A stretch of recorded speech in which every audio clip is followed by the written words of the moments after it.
Money Pit was no small feat of engineering. Whoever built it needed to have the technology, and he also needed to have the manpower and the resources.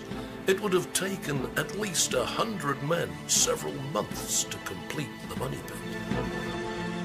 The legends about the island are many. Some of the more famous ones are that the treasure will not be found until 7 people have died.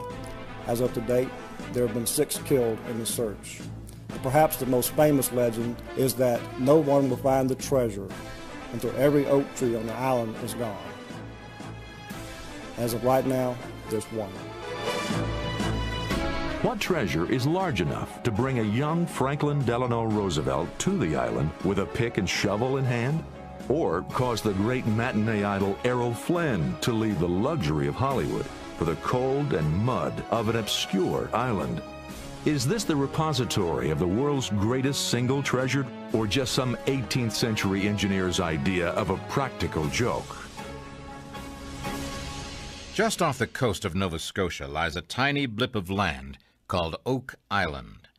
It would be hard to imagine a more nondescript piece of real estate. Yet here on this mile-long, half-mile-wide chunk of dirt that sticks up out of the Atlantic Ocean barely 35 feet, fortunes have been squandered, and so far, 6 lives have been lost. In search of what? That's one of the more amazing parts of this mystery. No one even knows what they're looking for. Oh, there are theories to be sure, but the bottom line is nobody knows. That's what makes the mystery of Oak Island one of the most convoluted, puzzling, strange, yet true stories we have ever encountered. It all began in 1795. A teenager by the name of Daniel McGinnis noted a depression under the outstretched branch of one of the large oak trees from which the island originally took its name. Daniel and 2 friends he had persuaded to join him quickly discovered that indeed someone at some time in the distant past had gone to a great deal of trouble to dig the pit they were now uncovering. Every 10 feet, they encountered another oak floor solidly anchored in the sides of the pit. By the time they had reached the 3rd floor, and in spite of dizzying visions of buried treasure, they realized they were in over their heads, both literally and figuratively. Curiously, that seemed to end the boys' adventure. They just gave up. For the next 7 years, the pit the boys had only begun to uncover lay undisturbed. But rumors abounded, some of them quite sinister.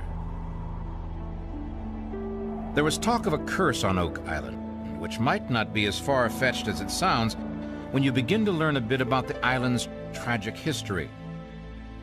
Well, one of the main legends is that there is a pack of dogs on the island with fiery eyes that roam the island to protect the treasure pit. Also, a crow that may be the embodiment of some other spirit. Supposedly, he watches over the money pit. You've also got the legend that the treasure will never be found until 7 people have died. And so far, 6 have died. But perhaps the most famous legend is that no one will find the treasure until every oak tree on the island is gone. As of right now, there's one. We really don't know what happened when the money pit was found, or what the original story was.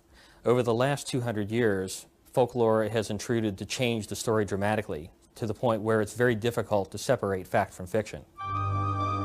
Yet in spite of legends and curses, men keep pouring their lives and fortunes into this hole in the ground. Why? Some researchers think it is nothing more than a sinkhole. I don't think it was a sinkhole, I know it was, for the simple reason that Oak Island is no more than 500 feet from the mainland, where the mainland is peppered with sinkholes. I have been in several of them. If that's true, it's a sinkhole that has fooled a lot of people. The boys eventually convinced others that there was something of value buried on the island, and in 1803 they returned to the original pit, but as hired hands with the Onslow Company. The Onslow Company brought to the island a full complement of men and equipment, believing they could quickly find whatever treasure there was to be found. The crew began to dig, McGinnis and his two friends among them, and amazingly, they continued to find layers of oak logs at each new 10-foot depth. But they also encountered layers of charcoal, putty, and a fibrous material that fired their imagination. It was strands of coconut fiber used by ships to protect valuable cargo. To this point, they had found only clay and oak logs, but the coconut fibers gave them new hope. Since there wasn't a coconut tree within 1,500 miles, someone from far distant shores had to have brought it there. Hiram Walker, who was working in the money pit at the time, told his granddaughter that he saw bushels of a substance that was later identified as coconut fiber being taken out of the shaft. Now that was strange, because the nearest coconuts were 1,500 miles away.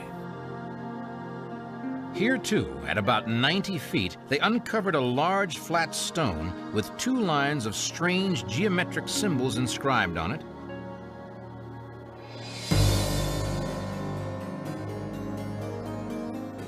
An inverted triangle, followed by an inverted triangle with 2 diagonal lines through it, followed by a slash with tiny circles above and below the line, another triangle, and a downward pointing arrow.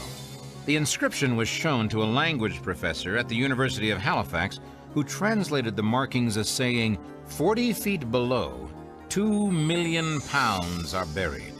A translation that would be confirmed years later by a reference to Edgar Allan Poe.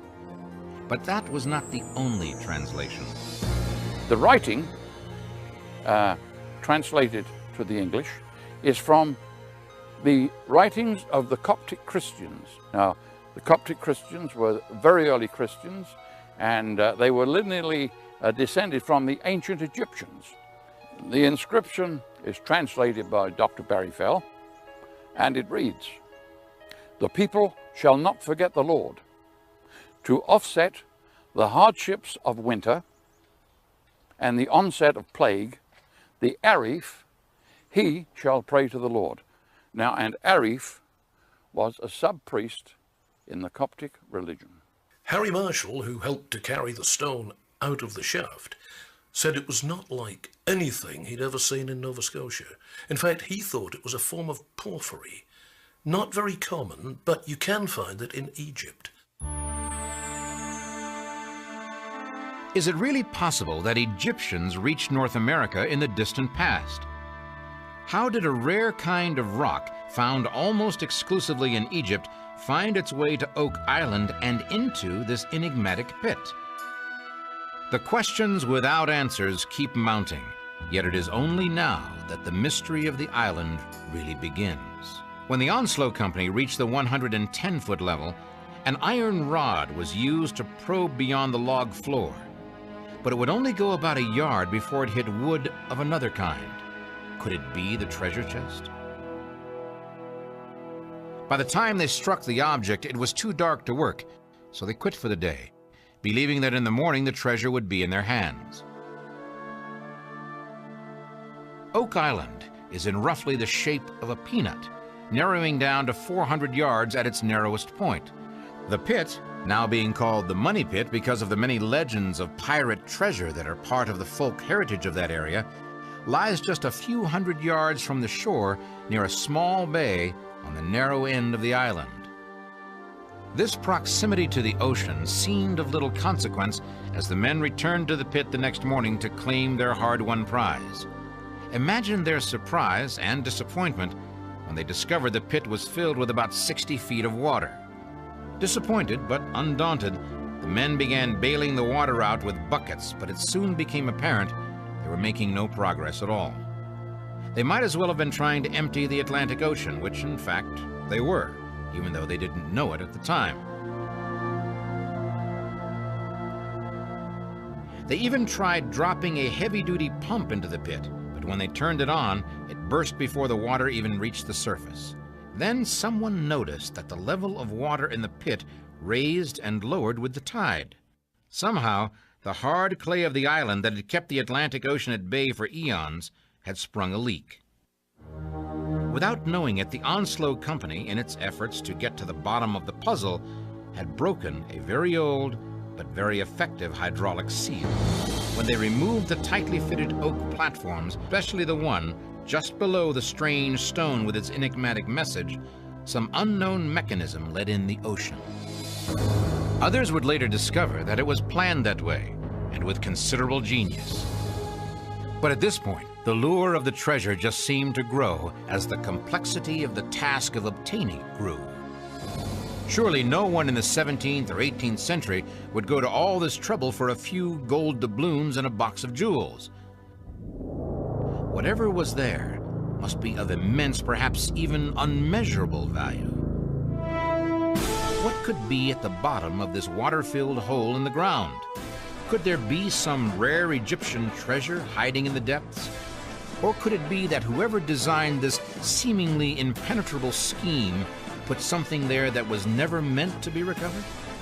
But surely, what some 17th century engineer could design, our modern engineers and technology could easily overcome. As far back as there are records, it seems Oak Island has been cloaked in an air of mystery. The first settlers in the area believed the island was haunted. They reported that on dark nights, they could see eerily glowing lights over the island. A story from the mid-1800s tells of two fishermen who went to investigate lights on the island and were never seen again. Is all this just legend? Stories told to scare children? Or is there more here than just buried pirate treasure? Does the mystery of the island go beyond the physical world we know, into some unknown dark realm? They say curiosity killed the cat, but in the case of Oak Island, it killed more than a cat. The water proved too much for the Onslow Company, and they shut down their effort. It was haying time, and the men had more important things to do. Now, totally discouraged, John Smith took the stone with the enigmatic markings and eventually used it in his fireplace. And where is it today? No man knows where the stone is. People have been hunting for it for a long time. It was last seen in a print shop in Halifax around the turn of the century, where it was being used for the stropping of leather or something like that. Interest in the treasure seemed to disappear with the stone. It would be 45 years before anyone challenged the money pit again. Then in 1849, a company called the Truro Company brought a new crew and new determination to the island. McGinnis had died, but Smith and Vaughan could still point out the original shaft. But this time, the Truro Company decided to see if they could find out if anything was really there before sinking another shaft. They had brought with them hand-operated pod augers, the kind that were used in those days to prospect for coal. Relying on directions provided by Smith and Vaughan, they ran the auger down and struck the platform Smith and Vaughan told them would be there at precisely 98 feet. The bit then dropped 12 inches and hit another 4 inches of oak and then went through 22 inches of loose metal. The auger then hit another 4 inches of oak and 6 inches of spruce. From there on down to 112 feet, there was only clay. According to records kept by the company, something was definitely there between 98 and 105 feet. They eagerly retrieved the auger, anxious for clues as to the size and composition of the treasure. But what they found was yet another mystery. There were two times in the 1800s when searchers thought they drilled into treasure chests. One was in 1849 when they thought they drilled through two chests, one on top of the other. And the other one was in 1897 when they thought they drilled into one big chest which had different measurements from the other two.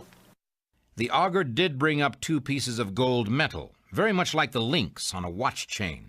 But not everyone was convinced they had found treasure chests. Some think it may have been a coffin.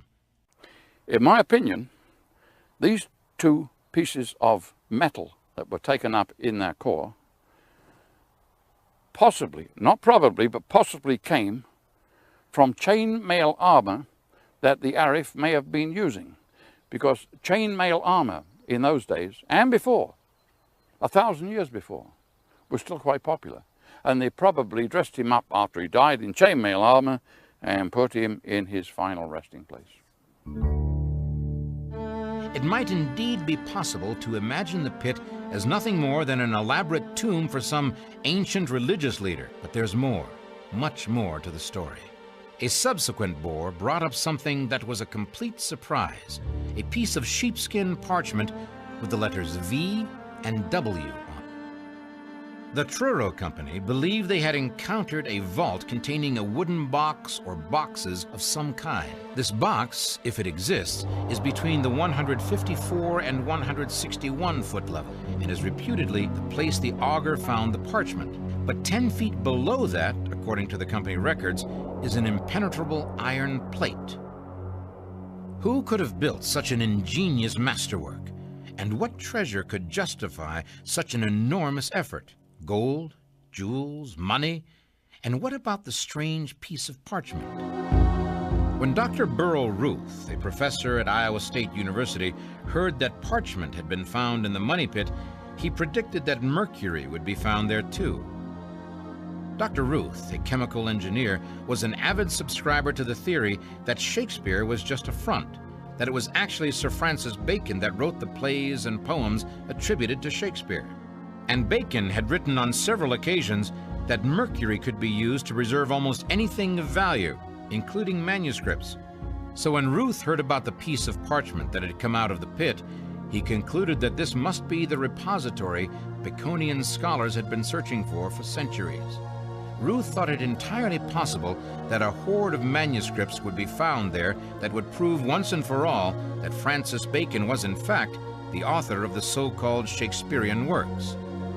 We are inclined to write this one off as just idle speculation, except for a couple of nagging oddities that keep everyone guessing. For example, there's that business about the mercury. There has been confirmation that people years ago did use mercury for preservation, and the amount of mercury that must have been on Oak Island would have been enough for either smelting or some storage project that was pretty big. So far as anyone knows, Shakespeare was not a lawyer, nor well-traveled, nor educated, and he certainly lacked extensive life experience. Bacon, on the other hand, was all of those things, and in addition, was one of the leading scientists of his day. He would have the knowledge and skill to design and implement something as complex as Oak Island has turned out to be. Still, there is no direct evidence pointing to Bacon as either the author of Shakespeare's work or the designer of the Oak Island complex. But all of this only seemed to heighten the desire of the Truro Company to find out what was, in fact, in that hole in the ground. They decided to drill yet another shaft, this time to the northwest. Same solution, same result. At about 100 feet, water came rushing into the new shaft. This time, it took barely 20 minutes to fill the shaft. One of the workers on the island at the time discovered that there was an area along the beach where at low tide, water would bubble up from the ground. Of course, this was not natural. Apparently what he had discovered was an opening into one of the flood tunnels.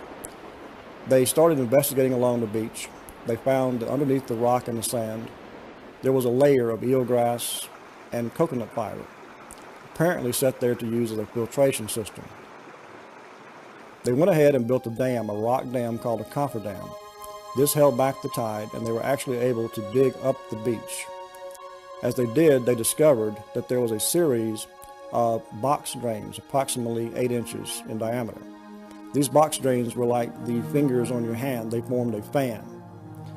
They converged into one central location, and apparently that's what the feeder tunnels were for the flood tunnels. Unfortunately, before they could find the point where they converged, a storm came along, an Atlantic storm, and destroyed their dam. The Truro Company was certain they had discovered the key to the Oak Island mystery. However, lacking the time and resources to rebuild the dam, the company decided instead to sink another shaft about 100 feet from Smith's Cove to intersect and plug the flood tunnel. But the men of the Truro Company hadn't even begun to understand the complexity of the task before them. Somebody had designed Smith's Cove as an enormous feeder system capable of taking 600 gallons of water per minute from the Atlantic Ocean into the money pit. The walls of this feeder system were 4 feet high and 2.5 feet wide at a grade of 22%. The Smithsonian Institute examined the fibrous material and determined that it was indeed coconut husks, and pointed out that it was especially resistant to seawater and might have been there in Smith's Cove for several hundred years. The company's idea of plugging the feeder tunnel was a good one. Unfortunately, they were only able to find one of the tunnels, and they weren't able to plug that one completely. Someone had built a complex system of tunnels, drains, and filters that worked on a simple principle that's known to every child. If you place your thumb over the top of a drinking straw and insert it into a glass of water, the water won't come up into the straw until you remove your thumb. And since we know how that works, the mystery is solved, right? Sorry to disappoint you, but even knowing how the flood trigger works, all the entrepreneurs, researchers, engineers, and treasure hunters over the past 150 years have so far been unable to put the water back in the glass. We can tell you, however, that like those who had gone before them, the Truro Company ran out of time and money and simply gave up. But what of more modern efforts to retrieve the treasure? Do we know yet what the prize is for which the treasure hunters have been willing to give up everything? Is it the treasure that still draws people to the money pit? Or is it the challenge of solving the puzzle? Are we any closer to a solution? Or does the money pit of Oak Island just generate more mysteries? Treasure hunters have continued to return to Oak Island at varying intervals over the years, and while some pieces of the puzzle seem to have fallen into place, no one has yet been able to reach the treasure, whatever it is. Divers have managed to go down as deep as 235 feet into a vast chamber beneath the area of the money pit. They reported V-shaped gouges extending upward, and while they couldn't see the bottom, they could stand on it. Several treasure seekers, beginning with the Truro Company, believe they have solved the riddle of the water trap, but the results of these efforts have always been either disappointing, strangely bizarre, or tragic. By the mid-1800s, 2 workers had already lost their lives. One was killed when a steam boiler blew up, another when he fell down a steep shaft. But not even the superstition that 7 people would die could keep the treasure seekers away. Tantalizing discoveries kept popping up, almost as if the island was teasing the treasure hunters, daring them not to quit. The island is covered with clues and markers showing that someone did something there a long time ago. Probably the most famous of these is the stone triangle that was found at South Shore Cove. This triangle, if you follow its measurements and follow its lines, mathematically it will take you straight to the site of the money pit. The money pit. Strange name for a hole in the ground that no one has taken a dime out of yet. Of course, if you look at it from the standpoint of the amount of money poured into it, it is aptly named indeed. And even some of the world's most unlikely treasure hunters have been willing to contribute their share. Over the years, there have been many famous people associated with the search and the island. In 1909, Franklin Roosevelt became involved with the search. He bought stock in a company called the Old Gold Salvage Company. He actually made 2 trips to the island to participate in the search. Of course, they were unsuccessful, but over the years, even as president, he still followed events on the island. And as late as 1939, he hoped to return to the island, but the impending war in Europe prevented this. Roosevelt's effort was merely unsuccessful. Others have not been so fortunate. They come knowing the history, even the nature of the problem, but somehow they always seem certain that with the right tools and a sustained effort, they can succeed where all others have failed. We came to get the 2 treasures up, and I would say that my convictions are stronger than ever that we can do it and will do it. Robert Restall and his wife Mildred had lived exciting and adventurous lives. Among other things, they had been daredevil motorcycle riders. The difficulties of Oak Island seemed almost trivial by comparison, yet they would discover that they had embarked on a journey that was far more dangerous than anything they had ever tried before. The work that we have done has shown us that this is a genuine proposition. There's nothing false about it, and it's vaster by far than people ever imagined. We feel, I'm speaking for myself, I feel that the treasure is here and that we can get it, and we're going to stay here until we do. Tragedy struck again in 1965 when Robert Drestall, his son Robert Jr., Cyril Hiltz, and Carl Gracer died in a pit by the shore of Smith's Cove as a result of poison gas. Oak Island had now claimed 6 lives. By now, the location of the original pit was completely obscured. Various boreholes were identified by number. Finding a small chest, or even a large chest, more than 100 feet under the rock, mud, and clay of the island was taking on all the characteristics of the proverbial needle in a haystack. Then in 1967, a man by the name of Dan Blankenship, a Florida contractor, and a Montreal businessman, David Tobias, formed another treasure hunting syndicate called Triton Alliance. Blankenship had been on the island since about 1960 as the result of an article on Oak Island published in Reader's Digest. He was so convinced he could solve the puzzle, he sold everything and moved to the island. He is still there. The landmass of Oak Island is owned by Oak Island Tours Incorporated. That's 78% of the island. And the 2 owners of that are Mr. Dan Blankenship, who owns 50%, and Mr. David Tobias, who owns 50%. Mr. David Tobias is the CEO of the company and has controlling vote. The other 22% of the island is owned by Mr. Fred Nolan, who owns lots 9 through 14, and Mr. Robert Young, who owns lot number 5. And that's the way the island, the land mass of the island is split up. From a real estate point of view, Oak Island hardly meets the criteria of an excellent location. On the other hand, if digging for treasure is what your life is all about, owning your own island, complete with stories of pirates, playwrights, and plunder, you could hardly find a more enticing spot. Treasure trove licenses are issued by the province of Nova Scotia, and on Oak Island in particular, the 3 owners have their own licenses to explore on the island for any treasure or archaeological or geographical significance that may be found on the island.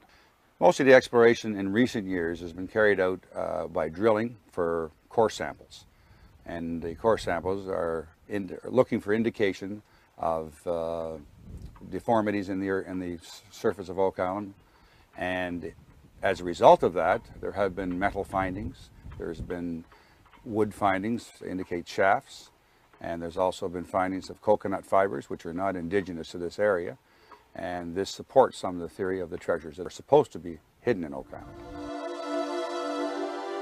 The Triton Corporation immediately began a series of test drills around what they believed to be the original location of the money pit, eventually drilling down to almost 200 feet.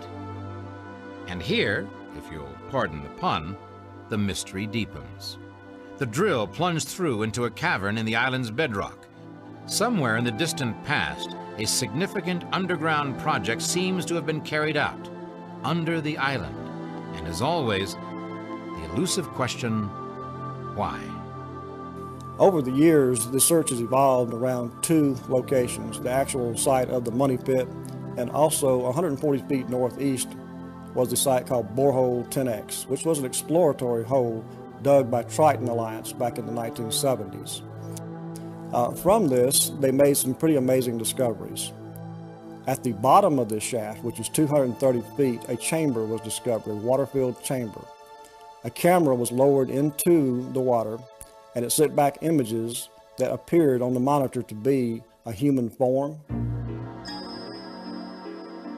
Also chest, perhaps oaken chest, and also items such as tools that may have been dropped into the shaft over the years.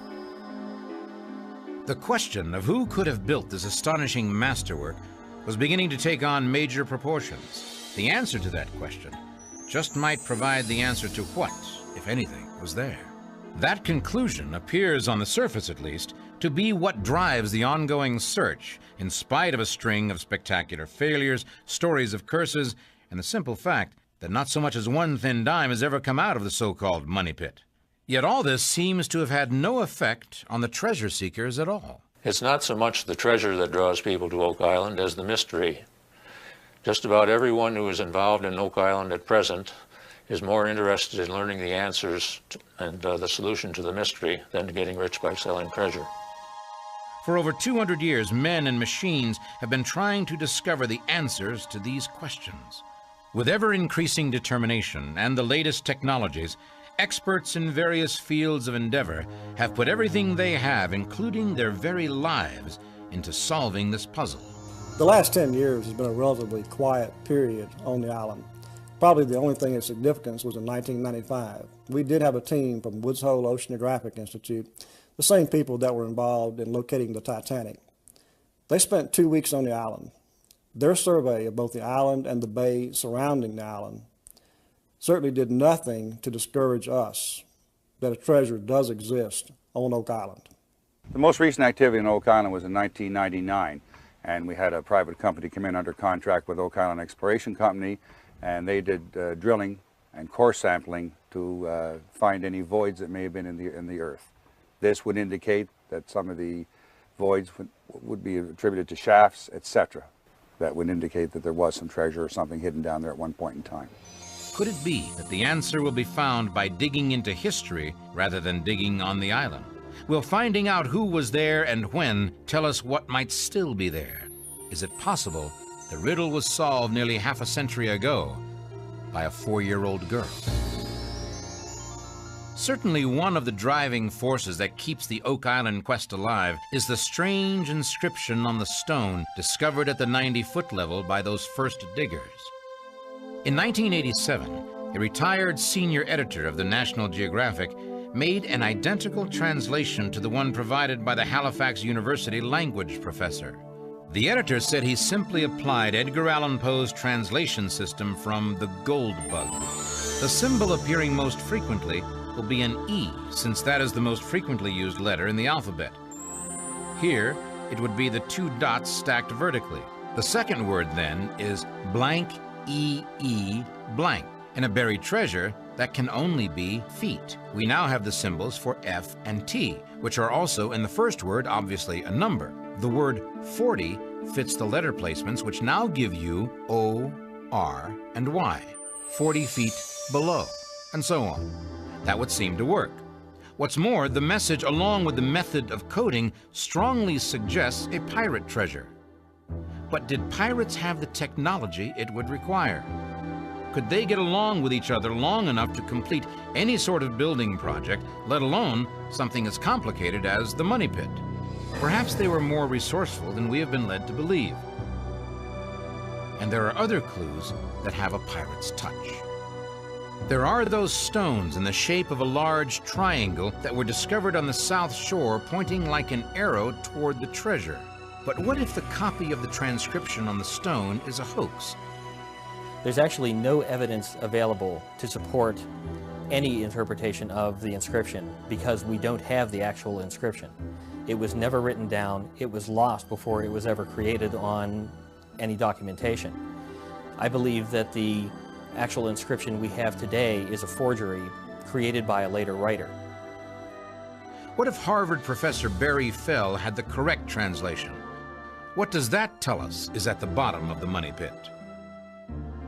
I believe that when the Arif died, his people decided to bury him in a tomb.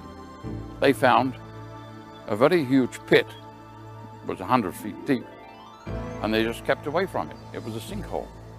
Earlier religions, including early Christianity, believed that the answer after death was to go down to the river of life. And I believe they put him down to what they considered the river of life. They put the stone on top of him, and then they filled it in gradually, and about every 10 feet, they wedged timbers into the walls of the pit so that the combined weight of the earth would not collapse the tomb itself. That's an interesting theory, but many experts believe it ignores too much hard evidence of actual treasure. Take, for example, the pot shards and traces of mercury. At the time, liquid mercury was used as a preservative for documents. Also, the small piece of parchment that was discovered on the end of a drill bit.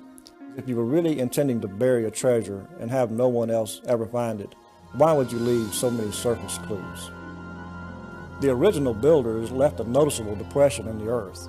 Legend holds a block and tackle was left hanging from a tree branch directly over this depression. That's like putting up a neon sign that says, "Hey, dig here." In addition, oak logs were buried every 10 feet in the shaft. It was almost like a signpost that read, "You're on the right track to find the treasure." Then buried at 90 feet, the builders left an inscription that's been translated to read, "40 feet below, 2 million pounds are buried." In other words, keep digging. Just a few feet below the inscribed stone was where the first water trap was triggered. Oak Island is like a puzzle, and once you become involved in trying to solve the mystery, it becomes an addiction. That certainly seems to be the case, and not all the pieces of this particular puzzle can be found in the money pit. Mr. Fred Nolan, who has quietly purchased a small portion of Oak Island, has taken a more archaeological approach. Mr. Nolan has identified 4 10-ton boulders which he says are deliberately placed to form a huge cross. At their center is a large sandstone. Many people believe this is a credible theory, but over the years, many theories have been put forward as to who may have constructed such an elaborate system. Take, for example, an enterprising engineer by the name of Edwin Hamilton, who spent 4 years excavating the island prior to World War II. The original burying of the treasure there probably at that time was quite an engineering feat, and I doubt very much if it could have been carried out by pirates or a pirate crew. The fact that they used water for flooding and that hydraulic engineering was involved would lead me to believe that it was French in origin rather than British, and that it was very likely to be the treasure from Louisbourg that might have been buried there by the men that left Louisbourg along with the treasure on the 3 vessels. They were capable of such work. It's a possibility since the fortress of Louisbourg is just a 2-day sail away from Oak Island. Louisbourg was a large French outpost on the northern coast of Nova Scotia.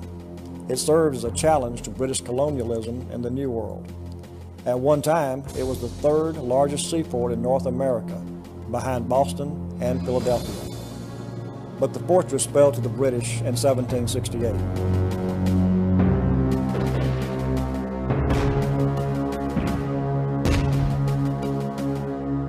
However, before surrendering its gates, 3 French ships did manage to slip away. Hamilton believed these ships might have brought an enormous amount of wealth to Oak Island, since the island is a short distance away. And it's entirely conceivable that the fortune of a great French fortress was in the holds of these ships. Research shows that by 1768, the area surrounding Oak Island was sufficiently populated that any clandestine activity on the island would have been noticed by someone. Therefore, the Louisbourg theory just doesn't hold. After all, those 3 French ships would have been seen by someone, and no one ever did see them. According to Thomas H. Rattle's History of Halifax, the British fleet and army, fresh from the plunder of Havana, arrived in Halifax and began an unbelievable spending spree. Rattle describes a scene of unrestrained revelry as gaunt, sunburned adventurers with enormous loot were literally throwing it at tavern keepers throughout the city. It is possible that the British Army and Navy dug the money pit as a place to hide the untold wealth plundered from Havana. Certainly they had the manpower to do it, and under the strict command of hard-bitten professional officers, the task might well have been accomplished. And by any measure, the amount of plunder, if indeed it came from Havana, would make it worth the effort.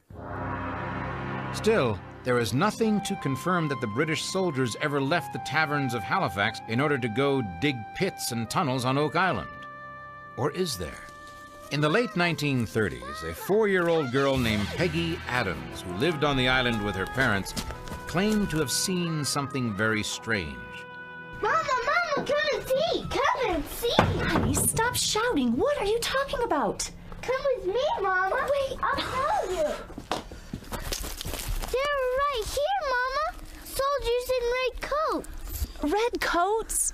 Sure, honey. And you brought me all the way out here in this cold.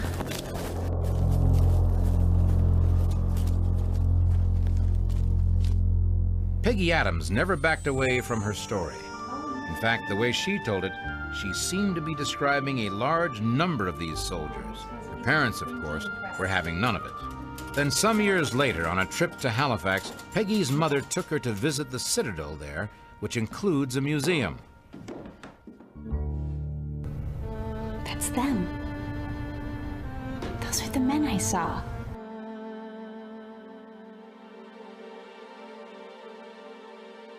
What Peggy saw was an effigy of a British soldier in the uniform that was standard in the British Army from 1754 to 1783.